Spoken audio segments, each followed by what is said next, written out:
ক্রিজে নামলেন যখন ৬৭ বলে প্রয়োজনে ১৩৯ রান। ৪ উইকেট হারানোর পর এমনই পরিস্থিতিতে জয়ের আশা খুব কম মানুষই করবেন। তবে মোহাম্মদুল্লাহ রিয়াদ ও জাকের আলী অনেক জয়ের আশা হারায়নি এই দুইজন।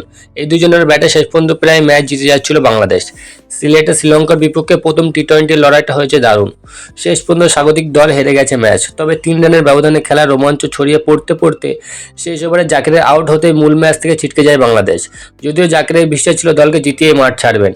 তিনি বলেন, রিয়াসেদকে বলেছিলাম চেষ্টা কর আমাকে স্ট্রাইক দেওয়ার। দুর্ভাগ্যজনকভাবে ওর উইকেটটা পড়ে যায়। আমি তারপরে স্ট্রাইকে ছিলাম যখন 4 বলে লাগতো 10 রান। আত্মবিশ্বাস ছিল পারবো, যেহেতু পুরো ইনিংস জুড়ে ভালো যাচ্ছিল। ব্যাটে বলে কানেক্ট হয়নি। ক্রিজে যাওয়ার সময় জয়ের বিশ্বাস ছিল জাকেরের, তবে নিজের স্বভাবজাত ব্যাটিং থেকে বের হননি একবারও। যখন ব্যাটিংয়ে যায় ক্রিজে রিয়াদ ভাই ছিল স্বাভাবিক ব্যাটিং করতে বলেছিল ওকে। ওরকম চেষ্টা করেছি যেরকম আমি সচরাচর খেলি। বাড়তি কোনো পরিকল্পনা ছিল না। রিয়াদ ভাই ঝুঁকি নিয়ে কিছু বাউন্ডারি বের করলে আমার কাজ সহজ হয়ে যায়। দুজন